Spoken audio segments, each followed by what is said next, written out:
नमस्ते दोस्तों। आज हम एक ऐसी कहानी में उतरेंगे जब व्यापार करने आई एक कंपनी ने भारत के गांवों की तकदीर लिखना शुरू कर दिया। देखिए, ये सिर्फ राजा या सत्ता बदलने की कहानी नहीं है। ये उस जमीन और उस पर बसने वाले करोड़ों लोगों की कहानी है जो हमेशा हमेशा के लिए बदल दी गई।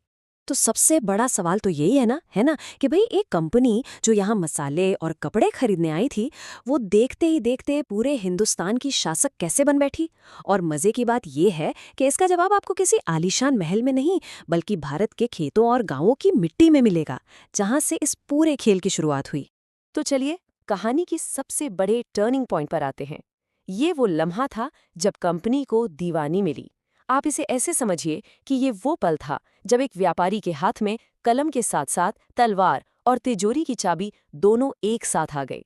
और फिर सब कुछ बस पलक झपकते ही बदल गया। सोचिए, 1764 में बक्सर की लड़ाई में तीन तीन बड़ी भारतीय ताकतों को हराया, और ठीक एक साल बाद 12 अगस्त 1765 को मुगल बादशाह शाह आलम को मजबूर होकर बंगाल, बिहार और उड़ीसा की दीवानी कंपनी को देनी पड़ी।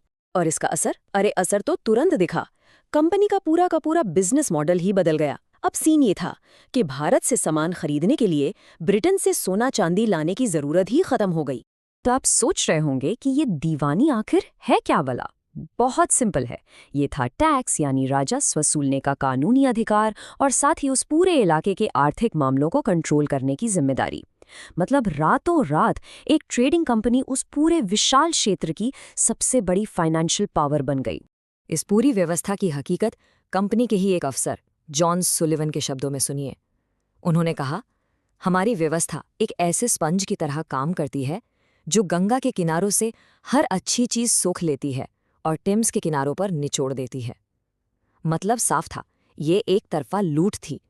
भारत का पैसा और संसाधन यहां से सोखकर सीधा ब्रिटेन पहुंचाया जा रहा था और बदले में यहां कुछ भी नहीं लगाया जा रहा था।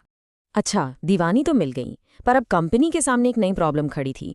इस सोने की चिड़िया से लगातार और ज्यादा से ज्यादा पैसा कैसे निचोड़ा जाए। और बस यहीं से शुरू हुआ भारतीय खेती पर जालिम एक्सपेरिमेंट्स का एक लंबा और तबाह कर देने वाला दौर। और उन एक्सपेरिमेंट्स का पहला सबसे भयानक नतीजा जानते हैं क्या था? 1770 का बंगाल अकाल। ये जो आंकड़ा आप देख रहे हैं, 1 करोड़, ये उस अकाल में मरे हुए लोगों की अंदाजन संख्या है।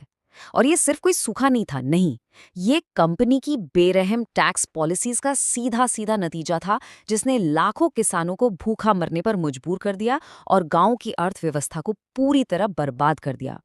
तो अपनी कमाई को फिक्स करने के लिए कंपनी ने अलग अलग जगहों पर अलग अलग सिस्टम लगाए। जैसे बंगाल में स्थायी बंदोबस्त ले आए, जहां जमींदार को एक फिक्स्ड रकम चुकानी होती थी। फिर पंजाब और अवध में महालवारी सिस्टम आया, जहां पूरे गांव से टैक्स लिया जाता था। और दक्षिण भारत में रैयतवारी, जहां सीधे किसान से ही टैक्स वसूलते थे। नाम अलग, तरीके अलग, पर मकसद बस एक था, कंपनी की तिजोरी भरती रहे, भले ही किसान कर्ज में डूब जाए या भूखा मर जाए। लेकिन कंपनी की भूख इतनी आसानी से कहाँ मिटने वाली थी। जब जमीन के टैक्स से भी उनका पेट नहीं भरा, तो उन्होंने एक नया खेल शुरू किया। उन्होंने किसानों को चावल, गेहूं जैसी खाने की फसलें छोड़कर उन चीजों को उगाने पर मजबूर किया जिनकी यूरोप में भारी डिमांड थी। और उन फसलों में जो सबसे ज्यादा बदनाम हुई वो थी नील। अब जरा इन आंकड़ों को देखिए, आपको अंदाजा हो जाएगा कि ब्रिटेन की कपड़ा मिलों को भारतीय नील की कितनी ज्यादा जरूरत थी। सिर्फ 22 साल के अंदर 1788 से 1810 के बीच ब्रिटेन जितना भी नील इंपोर्ट करता था, उसमें भारत का हिस्सा 30% से उछलकर सीधा 95% हो गया। ये उछाल इस बात का सबूत है कि भारतीय किसानों पर कितना जबरदस्त, कितना अमानवीय दबाव डाला गया होगा। तो इस पूरी जबरदस्ती की कहानी का हीरो, या कहूं कि विक्टिम, था रैयत। रैयत यानी आम किसान। बागान मालिकों ने एक रैयती सिस्टम बनाया। इसमें वो हर किसान से सीधे एक कॉन्ट्रैक्ट साइन करवाते थे, और ये कॉन्ट्रैक्ट सच पूछिए तो गुलामी का दस्तावेज होता था। ये एक ऐसा मकड़जाल था जिससे बाहर निकलना लगभग नामुमकिन था। देखिए ये काम कैसे करता था। सबसे पहले किसान को थोड़ा सा कर्ज देकर कॉन्ट्रैक्ट पर साइन करवा लिया जाता। फिर शर्त ये होती कि उसे अपने सबसे अच्छी, सबसे उपजाऊ जमीन के 1/4 हिस्से पर नील उगाना ही होगा। फसल कटने पर बागान मालिक उसे कौड़ियों के दाम पर खरीदता। और सबसे बुरी बात, फसल के जो पैसे मिलते थे वो कर्ज चुकाने के लिए भी पूरे नहीं पड़ते थे। नतीजा, किसान को अगले साल के लिए एक और नया कर्ज लेना पड़ता था। और ये कर्ज का पहिया बस चलता ही रहता था, पीढ़ी दर पीढ़ी।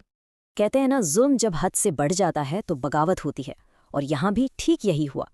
दशकों तक ये शोषण सहने के बाद आखिरकार बंगाल के किसानों के सब्र का बांध टूट गया और उन्होंने इतिहास के सबसे बड़े किसान विद्रोहों में से एक को जन्म दिया।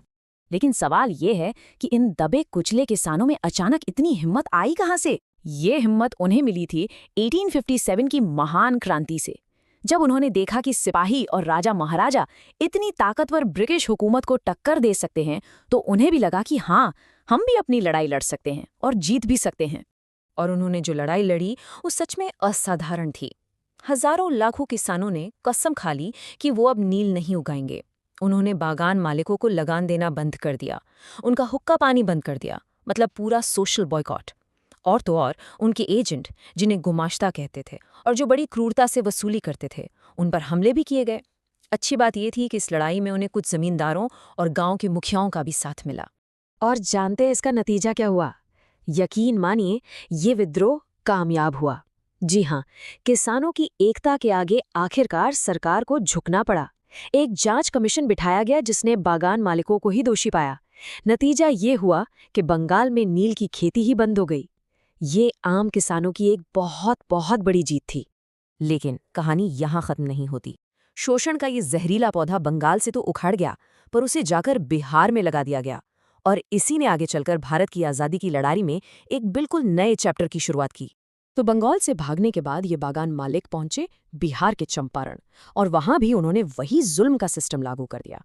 फिर कई साल बाद 1917 में एक किसान राजकुमार शुक्ल के बुलाने पर महात्मा गांधी चंपारण पहुंचे, और उन्होंने इस पुरानी लड़ाई को एक नया हथियार थमा दिया, सत्याग्रह।